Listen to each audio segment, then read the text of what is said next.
Bonjour à toutes et à tous, ici Moontaurus et bienvenue dans ce Morning Bull Run, en ce lundi 25 août de bonne heure et de bonne humeur. On est parti, on va parler d'Ethereum, on va parler de la Fed, on va parler de l'avenir du marché crypto et on finira par parler de BTC et d'Ether d'un point de vue technique avec Apollo. Vous allez voir, il y a pas mal de choses qui sont assez intéressantes ce matin et ça annonce de belles choses pour la suite. C'est parti! Et on commence avec Ethereum qui a atteint un nouvel ATH, donc on a frôlé vraiment les 5000 $.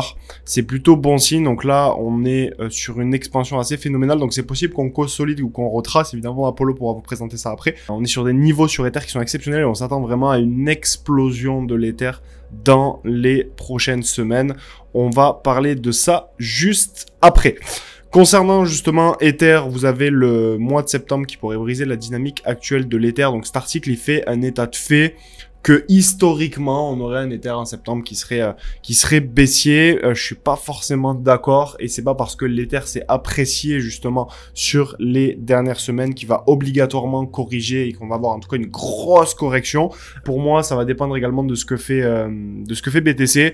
Et là, BTC, il est dans une configuration où on est vraiment sur une cocotte minute, on est vraiment sur un élastique, on est en train de tendre l'élastique. Au bout d'un moment, l'élastique va lâcher et on va avoir le prix qui va se mettre à repartir tout simplement. Une nouvelle jambe haussière, on va certainement citer une nouvelle jambe haussière, et donc je ne vois pas dans quel monde c'est possible d'avoir un BTC qui repart à la hausse de manière très agressive et un Ether qui corrige sévèrement. Pour moi, ça n'a absolument aucun sens. Donc encore une fois, si on regarde que sur le court terme, sur le 24 heures, 48 heures, 72 heures, effectivement l'Ether peut faire tout et n'importe quoi, et j'ai pas de boule de cristal, c'est très difficile si vous voulez à timer avec précision en descendant les unités de temps, parce que ça dépend de trop de facteurs, et tout simplement, effectivement, l'Ether peut retracer. Mais moi, c'est pas ça qui va m'intéresser. C'est est-ce que l'Ether, là, dans les prochaines semaines, il peut attaquer avec Bitcoin également une nouvelle jambe haussière? Et pour moi, la réponse est clairement oui. Et pourquoi je vous dis ça? On va justement parler du discours qu'a fait Powell à Jackson Hole, et vous allez voir que il y a énormément de bonnes nouvelles et c'est plutôt bullish pour les marchés risqués, marché actions, marché crypto. Et donc, je vais vous faire le résumé de cet article de Bloomberg, qui est tout simplement un résumé du discours de Powell. Donc les points clés à retenir, c'est que concernant les taux d'intérêt, on a Powell qui a laissé la porte ouverte à une possible baisse des taux d'intérêt sur la réunion de septembre, donc le 16 et le 17 septembre, expliquant qu'un équilibre actuel des risques pourrait justifier un ajustement de la politique monétaire.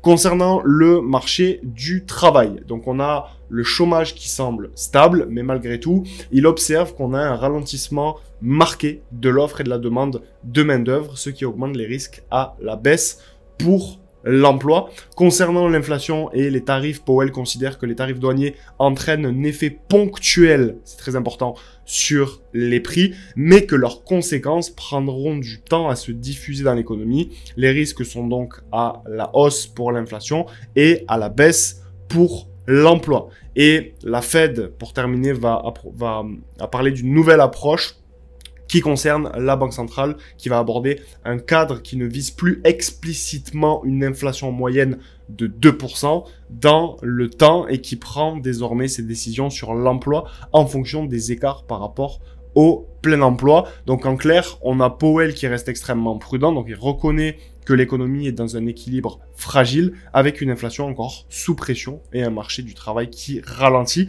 Et ça ouvre la voie à une baisse des taux, mais la Fed avance tout comme toujours, hein, évidemment, avec énormément de prudence. Mais rien que le fait qu'il ait entrevu une baisse des taux, on a eu une réaction extrêmement positive là sur le marché dans la nuit de vendredi à samedi. Et quand les taux vont baisser, ça va pas être une réaction qu'émotionnelle, ça va être vraiment des capitaux massifs qui vont se déplacer. Et c'est extrêmement bullish, si vous voulez, pour le marché crypto. Concernant cette baisse des taux, cette fameuse baisse des taux en septembre, donc, il faut quand même rester prudent. Peut-être que l'aura pas lieu en septembre, peut-être que ça sera en octobre. Mais en tout cas, sur Polymarket, on est passé à 81% de chance pour une baisse des taux de 25 points de base. Et sur le CME Group, on est à 87%. Donc, on a vraiment des probabilités majoritaires pour le coup qui sont pour une baisse des taux en septembre, et donc ça pourrait vraiment accélérer les choses au niveau du marché crypto. C'est tout pour ce morning, je vous laisse avec Apollo Taurus pour la partie technique concernant BTC et Ether, et je vous dis à très vite. C'était Moontaurus. Ciao ciao. Bonjour à tous, ici Apollo, ravi de vous retrouver pour ce premier morning de la semaine. On se retrouve sur ce début de semaine avec un Bitcoin qui continue de contracter, de consolider ici juste en dessous du niveau psychologique des 120 000 $. On est revenu sur ces derniers jours chercher le niveau de liquidité dont je vous avais parlé tout simplement.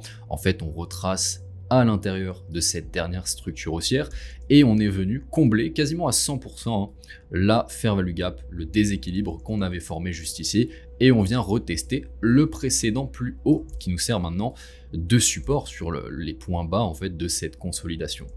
Cette consolidation, c'est tout simplement la résultante d'un marché qui temporise, qui retient son souffle en attendant les prochaines données de l'inflation, notamment du PCE Core qui aura lieu ce vendredi 29 août.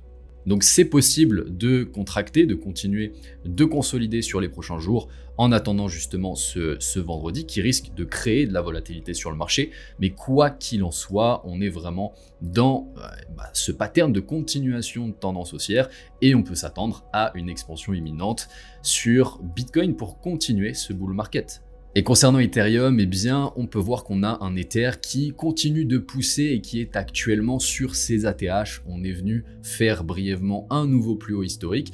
Et si on vient clôturer de cette manière-ci ce mois-ci, donc on a encore 6 jours devant nous, on pourrait faire la plus haute clôture jamais faite sur Ether. On peut voir qu'il se prépare tout simplement à venir casser ses plus hauts et partir en découverte de prix.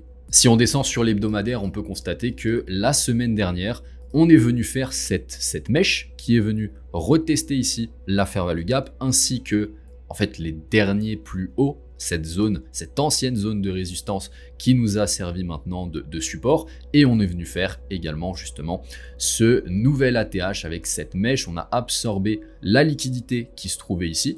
On pourrait contracter encore justement sur cette semaine avant de pouvoir repartir sur des nouveaux plus hauts et de continuer cette tendance haussière que l'on a entamée depuis les plus bas sur avril. C'est la fin de ce morning, laissez un like à la vidéo si elle vous a aidé, abonnez-vous à la chaîne et activez la cloche des notifications pour ne rien manquer des prochains épisodes. Sur ce, je vous souhaite une belle journée, je vous dis à très vite, c'était Apollo, ciao ciao.